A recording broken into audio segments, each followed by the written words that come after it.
आकाशवाणी से पेश है खबरनामा।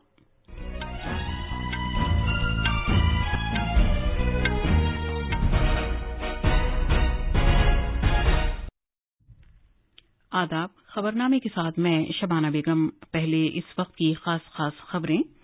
वजीर-ए-आजम नरेंद्र मोदी तेलंगाना में आज 11,300 करोड़ रुपए से ज्यादा लागत वाले प्रोजेक्टों का इफ्तिताह करेंगे और संग बुनियाद रखेंगे।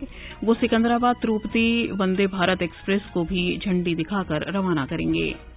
सदर जमहूरियत द्रौपदी मुर्मू आज आसाम में तेजपुर फजाई ठिकाने पर सुखोई MKI 30 तैयारे में सफर करेंगी। प्रधानमंत्री मुद्रा योजना के तहत अभी तक 23 लाख करोड़ रुपए से ज्यादा रकम के कर्जों की मंजूरी दी जा चुकी है। इस्राइली फौज ने जनूबी लबनान और गजा पट्टी में फिलिस्तीनी दहशतगर्द ग्रुप हमास के ठिकानों पर फजाई हमले किए हैं।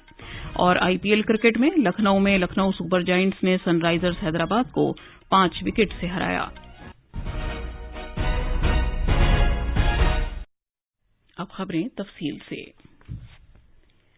वजीर-ए-आजम नरेंद्र मोदी आज दोपहर तेलंगाना में 11,355 करोड़ रुपए से ज्यादा लागत के मुख्तलिफ तरक्कियाती प्रोजेक्टों का इफ्तिताह करने और भूमि पूजन के बाद सिकंदराबाद परेड ग्राउंड में एक आम जलसे से खिताब करेंगे। जनाब मोदी सिकंदराबाद तिरुपति वंदे भारत एक्सप्रेस रेलगाड़ी को भी झंडी दिखाकर रवाना करेंगे। पेश है इस सिलसिले में एक रिपोर्ट। 3 रियासतों के आज से शुरू होने वाले अपने दौरे के पहले मरहले के दौरान वजीर-ए-आजम नरेंद्र मोदी सिकंदराबाद तिरुपति वंदे भारत एक्सप्रेस रेलगाड़ी को झंडी दिखाकर रवाना करेंगे। 2 तेलुगु रियासतों तेलंगाना और आंध्र प्रदेश के लिए ये दूसरी वंदे भारत ट्रेन है। इस रेलगाड़ी के जरिए तिरुपति से हैदराबाद का सफर तकरीबन 8.5 घंटे में तय किया जा सकेगा, जो कि मामूल से 3 घंटे कम है। ये रेलगाड़ी नालगोंडा, गुंटूर, ओंगोल और नेल्लोर के महदूद स्टेशनों पर रुकेगी।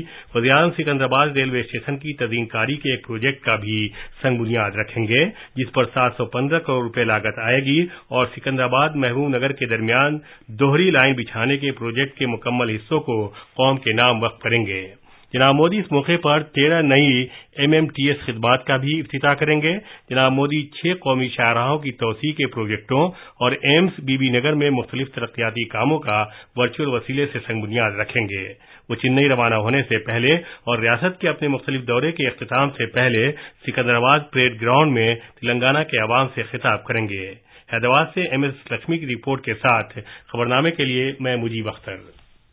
इस दौरान वजीर-ए-आजम के दौरे के तनाजुर में सिक्योरिटी के सख्त इंतजामात के दरमियान कई ट्रैफिक बंदिशें और रास्तों में तब्दीली की गई है। वजीर-ए-आजम कर्नाटक के 2 रोजा दौरे पर आज शाम मैसूरू पहुंचेंगे। वो कल सुबह बांदीपुर नेशनल पार्क के लिए रवाना हो जाएंगे। वजीर-ए-आजम एक जंगल सफारी जाएंगे और जंगलात के रियासती महकमे के अमले के साथ बातचीत करेंगे। वो तमिलनाडु सरहद के करीब टेपाकड्डू और मधुमलाई जंगलात भी जाएंगे। जनाब मोदी बोमा और उनकी टीम से भी मुलाकात करेंगे, जिन्हें ऑस्कर हासिल करने वाली दस्तावेजी फिल्म एलिफेंट विस्परर्स में दिखाया गया है। वजीर-ए-आजम फिल्म के अमले से भी मिलेंगे। नेशनल पार्क के इस दौरे के बाद वो मैसूरू वापस आ जाएंगे और प्रोजेक्ट टाइगर से मुताल्लिक एक प्रोग्राम में हिस्सा लेंगे, जो 50 साल के लिए मुकम्मल कर लिया गया है। जनाब मोदी इस मौके पर पूरे भारत में शेरों की गिनती की रिपोर्ट जारी करेंगे। 2018 में की गई गिनती की रिपोर्ट के मुताबिक भारत में 2,967 शेर थे और कर्नाटक में 524 शेर थे। इस तरह कर्नाटक का दूसरा दर्जा था।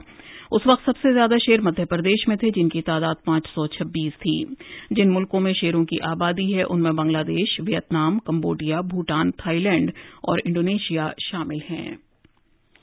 सदर जमहूरियत द्रौपदी मुर्मू आसाम के अपने 3 रोजा दौरे के आखिरी दिन आज तेजपुर जाएंगी। सदर मुर्मू अपने दौरे में आज तेजपुर फजाई ठिकाने पर सुखोई MKI 30 तैयारे में पहली बार परवाज करेंगी। सदर जमहूरिया का खैर मकदम मशरकी फजाई कमान के सरबरा एयर मार्शल SP धरकर करेंगे।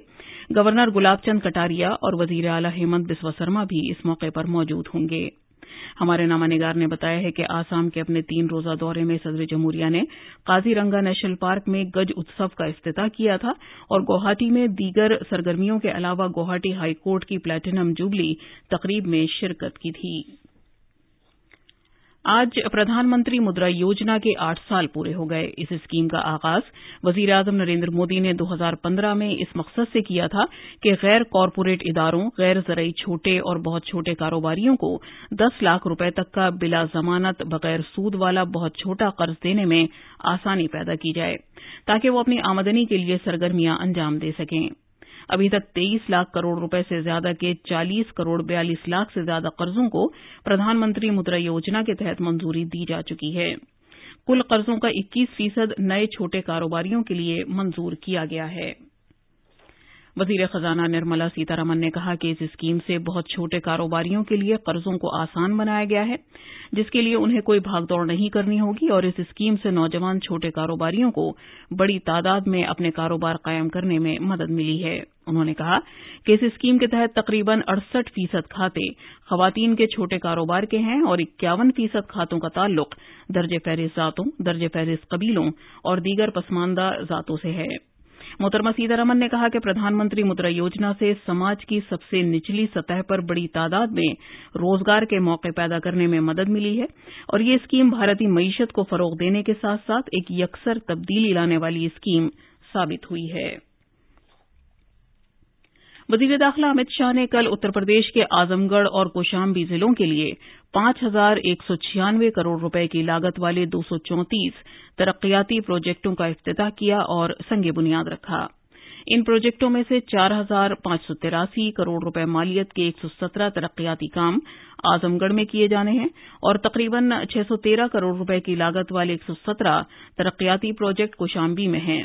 जनाब शाह ने कौशाम्बी महोत्सव का भी इफ्तिताह किया और सांसद खेल स्पर्धा के फातिहीन को मुबारकबाद दी। इज्तिमा से खिताब करते हुए वजीर दाखिला ने कहा कि उत्तर प्रदेश वजीर आला योगी आदित्यनाथ की क़यादत में तरक्की के रास्ते पर गामजन है। आज उत्तर प्रदेश विकास की पहचान बना है। रोड रस्तों का जाला, नहरों का जाला, हर किसान को प्रधानमंत्री किसान योजना का 6,000 रुपया चेक से मिलता है। 1,76,00,000 घरों में गैस का सिलेंडर पहुंचा है। हर घर में शौचालय पहुंचा है। हर घर में बिजली पहुंची है। नेशनलिस्ट कांग्रेस पार्टी एनसीपी के सरबराह शरद पवार ने कहा है कि कुछ नामालूम लोग अडानी ग्रुप को निशाना बना रहे हैं और हिंडनबर्ग रिसर्च रिपोर्ट पर वो एक मुश्तरका पार्लियामानी कमेटी से तहकीकात के मुतालबे से मुत्तफिक नहीं हैं। उन्होंने बीजेपी की अक्सरियत को सामने रखते हुए एक पार्लियामानी तहकीकात के मुतालबे की मंतक पर भी सवाल उठाया। एक न्यूज चैनल को दिए गए एक इंटरव्यू में जनाब पवार ने कहा कि वो इस मामले पर कांग्रेस की क़यादत वाली अपोजिशन की तरफ से पार्लियामेंट की कार्रवाई रोकने से इत्तेफाक नहीं करते। उन्होंने राहुल गांधी की तरफ से अंबानी अडानी को निशाना बनाने पर भी नाखुशी का इजहार किया। उन्होंने कहा कि कॉरपोरेट इदारों ने पेट्रोकेमिकल और तवानाई के शोबों के साथ ताउन किया है। बिहार में तशद्दुद से मुतासिरा सासाराम और बिहार शरीफ में सूरत हाल अब तक नॉर्मल नहीं हुई है। आज मुसलसल 9वें दिन भी इंटरनेट खिदमात बहाल नहीं हुई हैं। अमन कानून बरकरार रखने की गरज से हसास इलाकों में जबरदस्त सिक्योरिटी अमला तैनात किया गया है। वजीर आला नीतीश कुमार ने लोगों से फिरकावाराना हम आहंगी बरकरार रखने की अपील की है। जनाब नीतीश कुमार ने कहा है कि शरपसंदों को बख्शा नहीं जाएगा। हमारे सारे पुलिस और अधिकारी इस काम में लगे हुए देख लेंगे कि एक्चुअली कौन ये किया करता। जो गड़बड़ जो दिखाई पड़ा हो सब तो पकड़ ही रहे हैं, लेकिन सचमुच सही रूप में जानेंगे कि कौन इस तरह से हो गया, क्यों इस तरह से, कभी कुछ होना नहीं था। सबको अलर्ट किए हुए। सेहत के मरकजी वजीर डॉक्टर मनसुख मांडविया ने कल रियासतों के साथ कोविड-19 के इंतजाम से मुतालिक अवामी सेहत की तैयारियों का जायजा लिया। ये मीटिंग कुछ रियासतों में कोविड के केसों में अचानक इजाफे के पेश नजर की गई। डॉक्टर मांडविया ने नई दिल्ली से रियासत के वज़ीर सेहत और प्रिंसिपल सेक्रेटरियों से वर्चुअल तरीके से बातचीत की। इस मौके पर इजहार ख्याल करते हुए जनाब मांडविया ने मरकज और रियासतों को मशवरा दिया कि वो मुहतात रहें और कोविड-19 के इंतजाम से मुतालिक तमाम तैयारियां मुकम्मल रखें।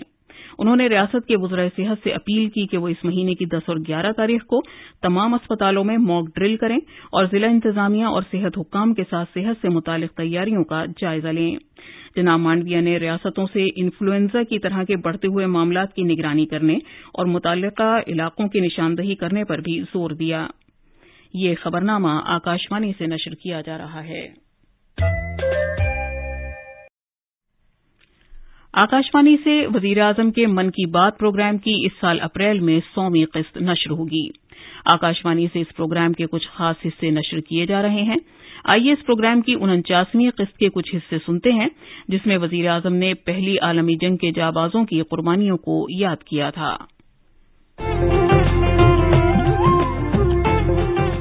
लोग, आवाज और सीधा संवाद, यानी आपके हम सबके मन की बात। जी हां, ऐसे ही करोड़ों लोगों से जुड़ जाते हैं हमारे प्रधानमंत्री हर महीने मन की बात कार्यक्रम के साथ। आकाशवाणी पर यह सिलसिला अप्रैल में 100वीं कड़ी के साथ जारी रहेगा। इस विशेष मौके पर मन की बात कार्यक्रम से प्रधानमंत्री के चुनिंदा संबोधनों को फिर प्रस्तुत किया जा रहा है। इस विशेष कार्यक्रम की 49वीं कड़ी में प्रस्तुत है प्रधानमंत्री की वो बात जिसमें उन्होंने पहले विश्व युद्ध के नायकों के शौर्य को याद किया है। पहले विश्व युद्ध में भारत की भले ही सीधी भागीदारी नहीं रही, लेकिन उसकी गाथा भारतीय सैनिकों के पराक्रम के जिक्र के बिना पूरी नहीं हो सकती। दुनिया को बदलने वाले पहले विश्व युद्ध में भारत की माटी के भी कई लाल शहीद हुए। कई ने अपने शौर्य से दुश्मनों के छक्के छुड़ाए। दुनिया में शांति बहाली के लिए तमाम भारतीय शूरवीरों ने अपना खून दिया। प्रधानमंत्री मोदी ने 28 अक्टूबर 2018 को प्रसारित मन की बात कार्यक्रम में भारतीय सैन्य इतिहास की इस गाथा को यूं याद किया है। भारत के लिए प्रथम विश्व युद्ध एक महत्वपूर्ण घटना थी। सही मायने में कहा जाए तो हमारा उस युद्ध से सीधा कोई लेना देना नहीं था। इसके बावजूद भी हमारे सैनिक बहादुरी से लड़े और बहुत बड़ी भूमिका निभाई, सर्वोच्च बलिदान दिए। भारतीय सैनिकों ने दुनिया को दिखाया कि जब युद्ध की बात आती है तो वो किसी से पीछे नहीं है। हमारे सैनिकों ने दुर्गम क्षेत्रों में, विषम परिस्थितियों में भी अपना शौर्य दिखाया है। इन सब के पीछे एक ही उद्देश्य रहा, शांति की पुनः स्थापना।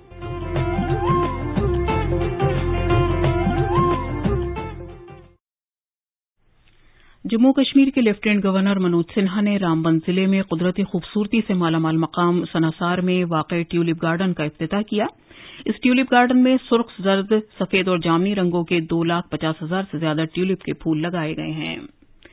इसराइल ने जनूबी लबनान और गजा पट्टी में फिलिस्तीनी दहशतगर्द ग्रुप हमास के ठिकानों पर फजाई हमले किए हैं। इसराइली फौज ने कहा है कि ये हमले मुल्क के शिमाली इलाके में लबनान की तरफ से किए गए दर्जनों रॉकेट हमलों के जवाब में किए गए हैं। इसराइली अफसरान के मुताबिक इसराइल की 2 बहनें इसराइली हमलों के कुछ घंटे बाद मकबूजा मगरबी किनारे में एक बस्ती के करीब गोली चलाए जाने के एक वाक़े में हलाक हो गई थीं। इस हफ्ते के शुरू में यरूशलेम में अल-अक्सा मस्जिद पर इसराइली पुलिस की तरफ से 2 रातों तक हमले किए जाने के बाद खित्ते में काफी ज्यादा कशीदगी पाई जाती है। आईपीएल क्रिकेट में कल रात लखनऊ के एकाना क्रिकेट स्टेडियम में खेले गए एक मैच में लखनऊ सुपर जायंट्स ने सनराइजर्स हैदराबाद को 5 विकेट से हराया। आज दोपहर 3:30 बजे गुवाहाटी में राजस्थान रॉयल्स का मुकाबला दिल्ली कैपिटल्स से, जबकि शाम 7:30 बजे मुंबई में मुंबई इंडियंस का मुकाबला चेन्नई सुपर किंग्स से होगा। और अब अखबारात के आईने के साथ हैं मुजीब अख्तर। शुक्रिया शबाना। राजधानी दिल्ली से शाये होने वाले आज के सभी अखबारों ने मरकजी वज़ीर सेहत मनसुख मांडविया की तमाम रियासतों के वज़ीर सेहत के साथ आला सतही मीटिंग की खबर को पहले सफ़े पर जगह दी है। मीटिंग में जनाब मांडविया ने सबको चौकस रहने की हिदायत दी और कोरोना के बढ़ते हुए मामलात पर तशवीश का इजहार किया। रोजनामा इंकलाब ने मरकजी वज़ीर दाखिला अमित शाह के जरिए कौशाम्बी और आजमगढ़ में 5,196 करोड़ के प्रोजेक्ट का इफ्तिताह और संग बुनियाद रखे जाने की खबर को अवलियत दी है। मरकजी काबीना ने नई घरेलू पॉलिसी को मंजूरी दी। मुल्क में 7 लाख टन गंदम की खरीदारी। फेक न्यूज को लेकर हुकूमत का सख्त मौक़िफ़, फैक्ट चेकर की बात नहीं मानी तो इंटरनेट कंपनियों पर होगी कार्रवाई। इन खबरों पर रोजनामा प्रताप और अखबार मशरिक़ ने तवज्जो मरकूज की है, जबकि रोजनामा हिंदुस्तान एक्सप्रेस ने मरकजी वज़ीर सेहत मनसुख मांडविया के आलमी यौम सेहत के मौके पर दिए गए एक बयान को उजागर किया है, जिसमें उन्होंने कहा कि भारत दुनिया की सेहत के लिए काम कर रहा है। आखिर में खास खबरों की सुर्खियां एक बार फिर।